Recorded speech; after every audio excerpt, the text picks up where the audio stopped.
Olá, bem-vindo a mais um programa Ponto a Ponto. Hoje, eu e o cientista político Antônio Lavareda entrevistamos a deputada Bia Kicis, ela que é a presidente da Comissão de Constituição e Justiça da Câmara dos Deputados, a comissão mais importante do Parlamento brasileiro. Queria dar as boas-vindas. Muito obrigada, deputada, por aceitar o nosso convite. É um prazer tê-la aqui conosco.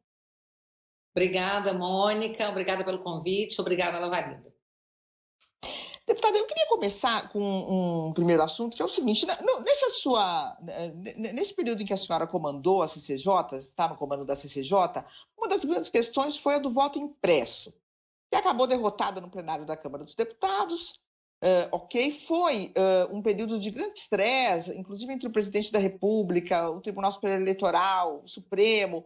Imaginou-se que essa questão já estava sepultada e que esse estresse também já tinha diminuído bastante. No entanto, a gente viu hoje uma gravação, algumas falas do general Heleno, né, do GSI, em que ele diz que ele toma Lexotan todo dia para não deixar o presidente Bolsonaro tomar medidas mais drásticas contra o Supremo.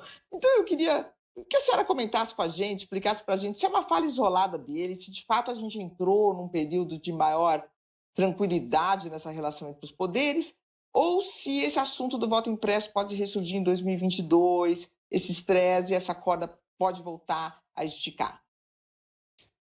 Mônica, fala-se muito em harmonia entre os poderes, né? Que a gente precisa ter harmonia entre os poderes. Eu digo que a harmonia entre os poderes, ela não pode vir isolada, ela tem que estar acompanhada da independência entre os poderes. E o que a gente viu acontecer com a PEC do voto impresso, eu diria que foi uma verdadeira calamidade jurídica. Vou falar aqui não só como autora da proposta, mas também como procuradora, que fui por 24 anos, uma pessoa que conhece das leis, que se pauta, né, pelo que dita o ordenamento jurídico.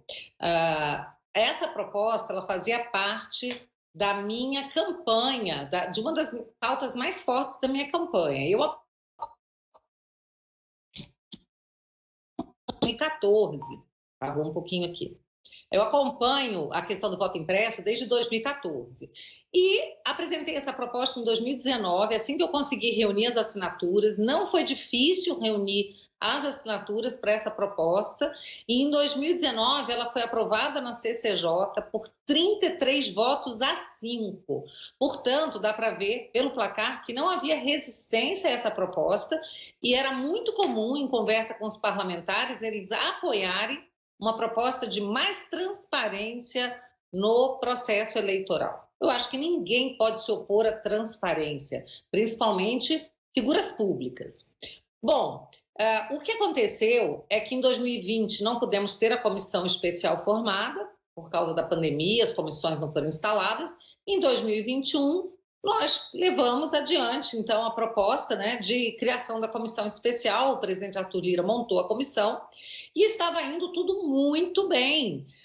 Nós fizemos mais de 20 audiências, audiências públicas, com especialistas, e eu te digo, Mônica, eles foram unânimes. Teve especialista brasileiro, teve especialista americano, de várias partes, e inclusive doutores no assunto, que disseram: o voto impresso, que, diga-se de passagem, não é a volta do voto no papel, é a urna eletrônica, mas com um voto que é impresso e colocado dentro de uma urna física, ele trará, sem dúvida, muito mais transparência e diminuirá a vulnerabilidade do sistema. Então, nós estávamos tranquilos. Foi quando o ministro Barroso entrou em campo.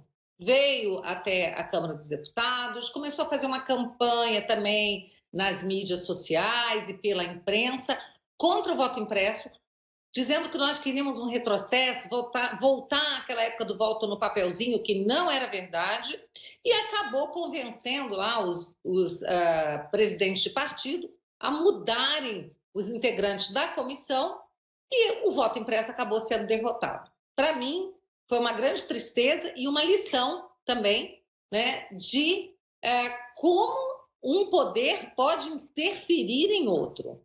E aí se fala em o quê? Pacificação, não vamos mais tocar no assunto, o presidente não pode falar porque tem que haver harmonia entre os poderes. Não está havendo harmonia no momento em que não se respeita a atribuição de outro poder. Mas hoje, Mônica, temos um problema mais grave do que isso. Questionar o sistema está se tornando quase que crime. O que eu estou falando aqui já pode me trazer problemas.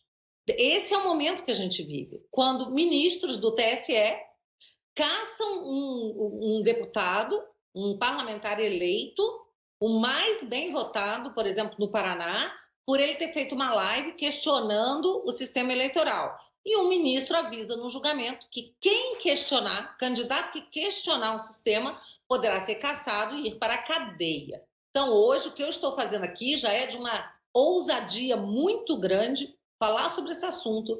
E o próprio presidente tem ficado quieto. As pessoas falam, o presidente mudou de opinião, agora ele concorda. Eu tenho certeza que o presidente, por conhecer muito bem do assunto, sabe que o sistema é sim vulnerável e que precisaria de mais transparência. Mas ele não pode também ficar falando mais no assunto. Deputada, ainda no capítulo da relação, digamos, sua ou do Congresso com o Judiciário, foi aprovado na Comissão de Constituição e Justiça a chamada PEC da Bengala, que para o espectador nosso acompanhar, ela reduz a idade de afastamento de final de mandato dos juízes da Suprema Corte, do STF, de 75 para 70 anos. E isso irá agora, depois de aprovar na CCJ, irá para uma comissão especial. Eu queria saber primeiro sua expectativa sobre a tramitação na comissão especial e também lembrar o seguinte, olha, é verdade que só nos Estados Unidos nós temos vitaliciedade, em outros países há mandatos definidos, etc. Mas há uma tendência no mundo a se ver, a se contemplar a extensão do tempo de trabalho útil das pessoas. Eu falei Estados Unidos. Essa semana, por acaso, o Centro de Longevidade da Universidade de Stanford divulgou um trabalho, uma pesquisa, mostrando que as pessoas vão ser produtivas e ter uma vida útil no trabalho durante 60 anos, logo mais, a partir de agora, muitas delas. Faz sentido, de fato, encurtar a vida do magistrado, a vida útil do magistrado para 70 anos, quando ele tem tanta capacidade de trabalho, a maioria deles tem tanta capacidade de trabalho ainda, deputada? Olha, eu acho que esse é um tema muito interessante sobre o qual o parlamento deve se debruçar. Eu sou uma pessoa totalmente favorável ao debate. Acredito que o parlamento é, de fato, a casa do povo, onde ideias diferentes têm que aflorar, têm que ser discutidas, para no final a gente encontrar qual é a melhor solução. A gente sabe que toda moeda tem dois lados. Então, esse lado que você falou, de fato, não pode deixar de ser levado em consideração. As pessoas estão vivendo mais tempo, muitas pessoas têm, sim, vigor, capacidade, lucidez para trabalhar até mais tarde, até os 75 anos ou até mais. Eu tenho um tio, por exemplo, que tem 95 anos, é lúcido, liguei para ele outro dia, ele tinha ido para o escritório dele de advocacia. Então, tudo isso é verdade. Mas existe um outro lado da moeda também, Lavareda, que é o seguinte, nas carreiras jurídicas, com esse aumento, com a elevação da idade de aposentadoria compulsória para 75 anos, houve uma estagnação muito grande na possibilidade de ascensão nas carreiras. Então, hoje, um juiz fica 20 anos na primeira instância julgando, esperando uma oportunidade de ser promovido a desembargador. Um desembargador fica décadas esperando poder ser nomeado ministro de algum tribunal superior, sem essa oportunidade. Então, houve uma falta de oxigenação das carreiras. Eu fui muito procurada por entidades do Judiciário, do Ministério Público, para que eu levasse adiante essa proposta, que também era uma proposta da minha campanha, que isso ajudaria nessa oxigenação das carreiras. Mas eu quero dizer que, no mesmo dia que eu pautei essa PEC, eu também pautei uma outra PEC que faz uma correção na proposta lá de 2015, que elevou para 75 anos a idade da expulsória, mas não corrigiu, trazendo para 70 a idade limite para que o candidato possa concorrer à vaga. Permaneceu em 65. Então, eu coloquei as duas PECs no mesmo dia, na mesma sessão. As duas foram aprovadas na CCJ, sua admissibilidade, e nós vamos esperar agora que, com a criação da comissão especial, os parlamentares possam decidir qual é a melhor solução para esse momento. Deputada, uma outra questão que eu gostaria de ver, de discutirmos, a sua iniciativa relativa ao chamado ativismo judicial. Não é? Essa iniciativa não foi aprovada por apenas um voto, e isso teve bastante espaço e teve bastante destaque na mídia. Por que foi derrotada essa proposta, deputada? Olha, Lavareda, eu ouso dizer que, se fosse hoje, com a experiência que eu adquiri na CCJ, nós não teríamos perdido essa batalha. Ali nós estávamos ainda no início do meu mandato à frente da CCJ, a gente ainda não tinha compreendido muito bem como é que se passa esse jogo dos bastidores, da conversa, dos acordos, e tanto é que depois disso eu não perdi mais nenhuma votação, né? Todas aquelas pautas que eram de interesse, nós conseguimos aprovar. Foi por um voto, foi muito triste esse dia, foi realmente uma derrota, porque hoje o que nós estamos vivendo é um enfraquecimento da separação dos poderes. Hoje a gente tem, infelizmente, um judiciário que é muito ativista, que invade a competência do executivo e do legislativo também. E desde o dia que eu coloquei os meus pés no parlamento, que eu tenho dito aos meus colegas que acho que nós temos uma missão de reforçar novamente, né, de reforçar a importância do parlamento, de nós resguardarmos as atribuições que têm sido violadas, né? Então, eu fiquei muito entristecida nesse dia, mas eu tenho certeza que mais adiante esse tema voltará a ser discutido. Assim como a discussão da PEC da Bengala, ela acabou trazendo à tona outros temas, outras ideias, como, por exemplo, a implementação de mandato para ministros do Supremo. Vários deputados aproveitaram aquela discussão na CCJ para dizer que a mudança teria que ser mais profunda. Não interessa agora se é 70 anos, 75, essa mudança é muito pequena. Nós deveríamos tratar de mandatos. Bom, quanto a isso, uma vez criada, né, a comissão especial, instalada e iniciados os debates, essas propostas todas podem vir à tona. Deputada, eu queria começar a falar um pouquinho agora de eleição, avaliação de governo. A gente teve uma pesquisa recente divulgada pelo IPEC, que mostrou aí o presidente Jair Bolsonaro com uma reprovação de 55%. No entanto, uma aprovação de 27%, num momento difícil, né, da economia, com volta de inflação, o auxílio foi cortado. Então, a gente vê que o presidente mantém também uma parcela da população muito fiel a ele. Eu queria que a senhora comentasse um pouquinho essa questão da reprovação do presidente da República e que papel tem ex-aliados do presidente da República, como, por exemplo, o ex-juiz Sérgio Moro, no desgaste da imagem do presidente da República. Ou esse desgaste é uma responsabilidade puramente do próprio presidente, das suas iniciativas, da condução da economia? Como é que a senhora vê essa reprovação de 55%, que é uma reprovação considerável? Mônica, eu digo para você que eu não tenho essa confiança cega em pesquisas. De tudo que eu já vi, várias pesquisas, se a gente pegar a pesquisa as pesquisas de 2018, o presidente perderia para todos os candidatos no segundo turno. Isso tem acontecido em outros locais também, nos Estados Unidos aconteceu isso. Então, assim, eu não tenho essa fé cega nas pesquisas, não. Eu acho que isso tudo precisa ser muito analisado com muito critério. E também eu acredito muito num outro tipo de pesquisa, que é a pesquisa da rua. Então, falam que o presidente teve realmente um decréscimo muito grande em sua popularidade. Quando ele sai à rua, é uma loucura.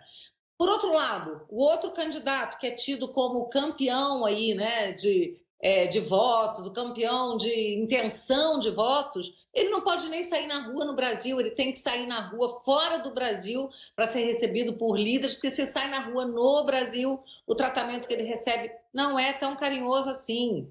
Então, eu duvido, né, de pesquisas e acredito realmente que pode ter havido um desgaste, tá? Com certeza, e mais. Com a saída do Sérgio Moro do governo, uma parcela dos apoiadores do presidente acompanhou o Sérgio Moro, mas eu não acho que seja tão grande assim.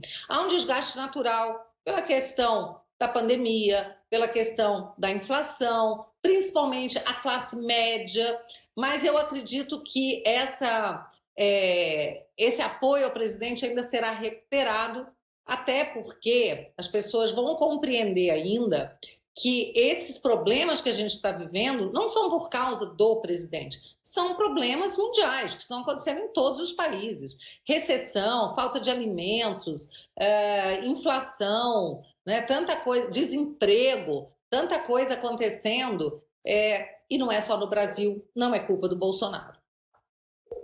Deputada, independentemente das pesquisas e da proporção do desgaste do presidente, de intenção de voto, etc., é fato que uma campanha eleitoral se trata, em boa medida, de uma competição de narrativas. O candidato Sérgio Moro já definiu o presidente Bolsonaro como principal adversário nessa fase da campanha, essa fase que é chamada de pré-campanha, mas, de fato, já é uma campanha não expressa, até porque, dessa feita, a campanha começou mais cedo. Qual deve ser a narrativa da campanha do presidente Bolsonaro sobre o candidato Sérgio Moro, deputada? Como é que o bolsonarismo, como é que os adeptos do presidente vão definir, vão explicar aos eleitores o significado dessa candidatura que se coloca como antagônica ao presidente do seu ex-ministro da Justiça? Eu acho que o próprio fato do Sérgio Moro colocar o Bolsonaro como o alvo dos seus ataques já diz muito sobre o Sérgio Moro. Ele foi aquele juiz que condenou um dos candidatos, um dos possíveis candidatos, candidato a candidato, não é? Então, ele que diz que combate tanta corrupção, ele deveria estar preocupado com esse candidato, com a volta desse candidato, porque ele fez parte do governo Bolsonaro e ele sabe como é que funcionava por dentro. Ele sabe que não houve corrupção, que não há corrupção no governo Bolsonaro. Então, se a principal pauta dele é, de fato, o combate à corrupção, ele deveria mirar, né? Ele deveria mirar todos os tiros dele para esse candidato que foi condenado em 3 instâncias e que, infelizmente, o Supremo acabou liberando. Agora, deputada, como é que a senhora enxerga o cenário? O que a senhora considera mais provável? E eu imagino que a senhora vai responder que considera muito provável que o presidente Jair Bolsonaro esteja no segundo turno em 2022. Qual será o candidato adversário do presidente Jair Bolsonaro? A senhora acha que o Moro tem alguma chance de ir para o segundo turno contra ele? A senhora acha que é mesmo o Lula? Ou a senhora vê algum risco para o próprio presidente de derreter, como dizem, e não ir para o segundo turno? Como é que a senhora está vendo isso? Mônica, eu aprendi que em política não existe segurança. Tudo é possível, mas eu vou passar aqui, eu vou falar do que eu acho mais provável, né? O que eu acredito que vai acontecer, que nós teremos segundo turno com Bolsonaro e Lula. É o que eu acredito que vai acontecer.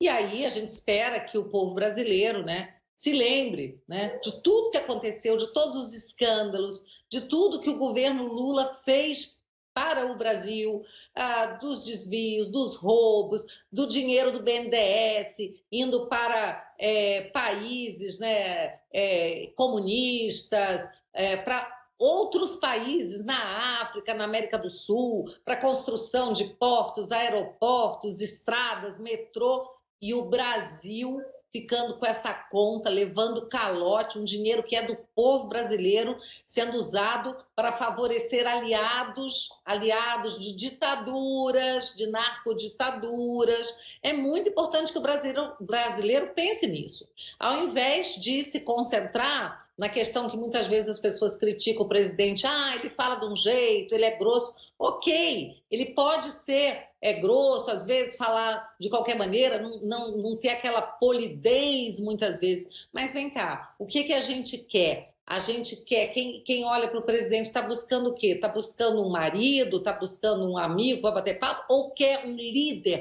que lute pelas nossas liberdades? E vai no lugar dele colocar uma pessoa que já mostrou do que é capaz, de tantos os roubos, desvios, mentiras do que é capaz? Ô, deputada, Lavareda, eu só queria fazer um complemento e te dou duas perguntas, tá, para você depois. É que senão a gente vai perguntar.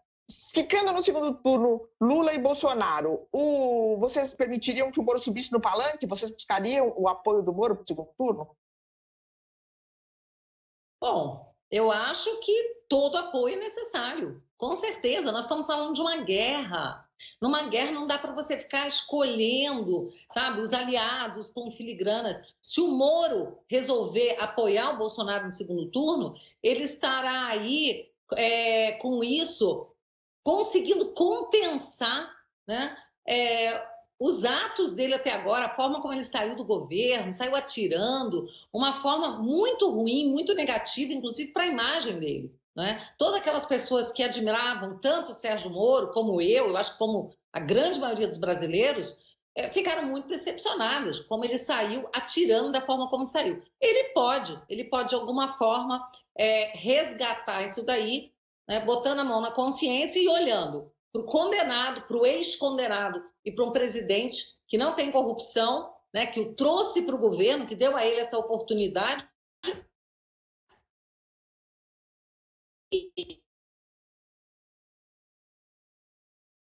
Não sei se vocês captaram tudo que eu disse, porque falhou um pouco. Sim. Deu para concluir? Captamos, Lavareda? Captamos sim, deputada. Deputada, a senhora falou em guerra ainda há pouco e eu fiquei com a expressão na cabeça, e a campanha do ano que vem, provavelmente, o bolsonarismo, a campanha do presidente, vai tratar desse passado todo relativo ao ex-presidente Lula, que a senhora comentou ainda há pouco. Mas outras coisas vão ser postas em discussão, e uma delas importante, e por isso eu captei o termo guerra, é a guerra que o país empreendeu contra a pandemia. E aí há uma percepção pública dominante de que o presidente se ouve muito mal com relação ao enfrentamento da pandemia. E que se houvesse uma outra postura do governo, teria sido menor, expressivamente menor, o número de vítimas, que ultrapassou os 600 mil vidas humanas perdidas no nosso país. Como é que a senhora acredita que esse tema, a pandemia, vai ser abordado na campanha, e qual vai ser a consequência, se positiva ou se negativa, para a campanha de Bolsonaro? Lavareda, quanto mais eu vejo os fatos, quanto mais eu vejo o que acontece no Brasil e no mundo, quanto mais eu estudo, eu leio artigos científicos, eu converso com médicos, mais eu vejo que o presidente está correto. Ele pode ter falhado, muitas vezes, voltando aqui, na forma de se comunicar, na maneira como ele às vezes se dirige, fala de forma meio atrabilhária, porém, o presidente, o tempo inteiro, ele apoiou tanto a questão da saúde, a busca pela saúde, e aí ele apoiou tratamento precoce, sim, que estão querendo condenar vem condenando esse tempo todo, a CPI fez aquele horror todo, e toda vez a gente vê aí novos estudos que mostram que a ivermectina, por exemplo, reduz em 50% os casos graves e as mortes. A gente ouviu o presidente falar, olha, que a gente cuida da saúde, mas a gente cuida também da economia. Ficar em casa, que a economia a gente vê depois, as pessoas estão vendo. Fome mata, desemprego mata. Então, o presidente ele teve a coragem de se colocar contra uma narrativa. Não é fácil fazer isso, tem que ter muita coragem. Se colocar contra uma narrativa, levar as pancadas que ele estava levando para defender a liberdade do povo. Eu diria que ele é o único líder mundial que se colocou nessa posição. As pessoas falam, o Bolsonaro é o único que é contra lockdown, que é contra a vacina obrigatória. Graças a Deus, ele faz isso. Quando eu ouço o presidente defender a nossa liberdade de trabalhar, liberdade de ir e vir, liberdade de decidir se você quer ou não ser vacinado, e, ao mesmo tempo, o Brasil ser um dos países que mais oferecem vacina à população. Quem fala do contrário está fazendo narrativa. O Brasil é um dos países que mais vacina, oferece vacina para quem quiser, mas tem um líder que diz, se você é uma minoria, faz parte de uma minoria que não tem confiança, ou que não pode, ou que não quer tomar, a sua vontade será respeitada, a sua liberdade será respeitada. Eu não vejo outros líderes fazendo isso, e isso me gera muito angústia, me preocupa demais, porque eu vou dizer uma coisa, o presidente, ele não rasgou a Constituição, outros líderes fizeram. Eu não sei a Constituição dos outros países, né? Mas eu sei que a do Brasil, no seu artigo 136 e no artigo 137, ele prevê que direitos e garantias fundamentais, como o direito de se reunir, ele só pode ser mitigado mediante decretação de estado de direito, de estado de defesa ou de estado de sítio. E tem todo um trâmite previsto na Constituição. O estado de sítio tem que ser autorizado pelo Congresso. Antes, tem que ser ouvido o Conselho da República, o Conselho de Defesa Nacional para o estado de defesa. Não pode durar mais do que 30 dias. Para você mitigar qualquer direito constitucional, você precisa dessa decretação.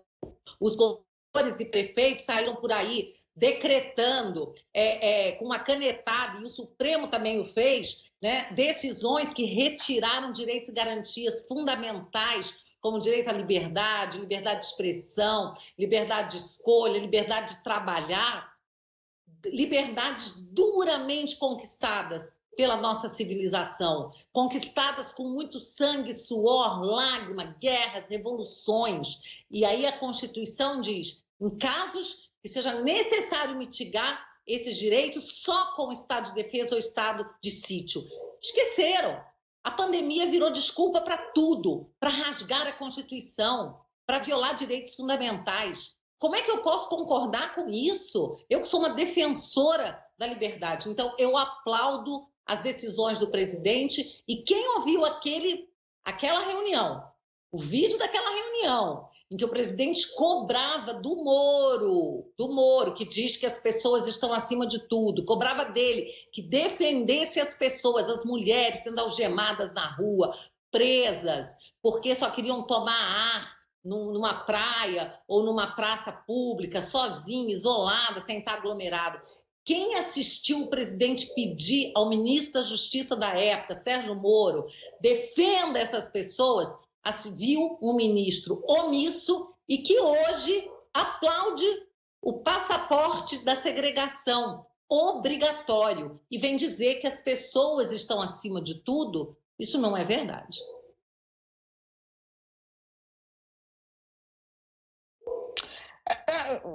Deputada, para a gente terminar, que a gente já está aqui com essa questão que a senhora falou da corrupção, né? Esse governo não tem corrupção.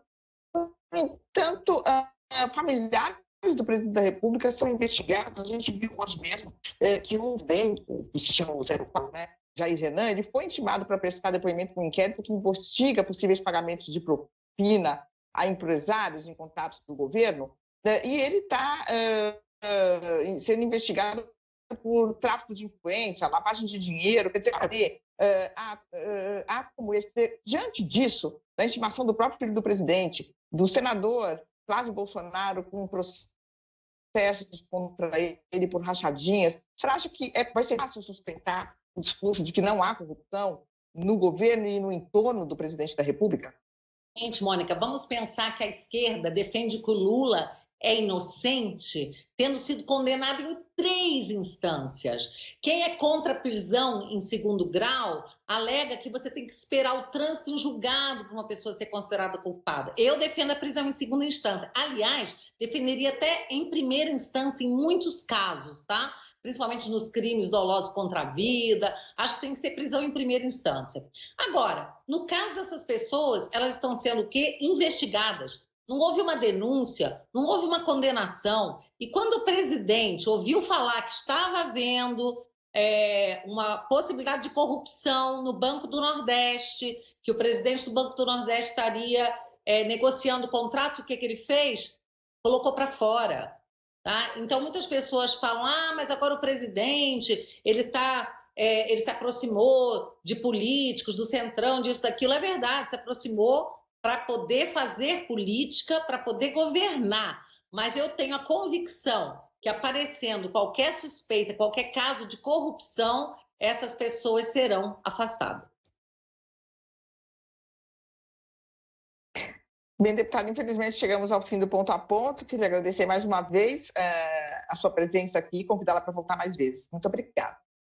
Eu que agradeço. E se eu tiver mais um minutinho, eu queria registrar um importante projeto que nós aprovamos na CCJ, que é um projeto da deputada Margarete Coelho, o relator foi o deputado Henrico Mizasi, que coloca que a previsão de que toda matéria, fundamento que é discutido e votado e aprovado na CCJ, da Câmara e do Senado, deverá ser levado em consideração nos julgamentos das ações de inconstitucionalidade. Para que o Supremo ou qualquer juiz declare uma lei inconstitucional, terá que levar em consideração os argumentos da CCJ. Eu achei isso fabuloso e isso, para mim, engrandece muito a CCJ. E me faz sentir muito honrada por ter sido, inclusive, a primeira mulher a presidir a CCJ da Câmara, por ter ocupado essa cadeira tão relevante.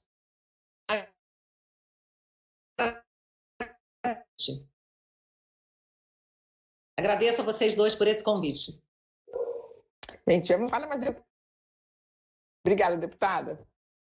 E você pode rever esse programa ao ar no site www.bandnewstv.com.br. Muito obrigada pela companhia e até o próximo Ponto a Ponto.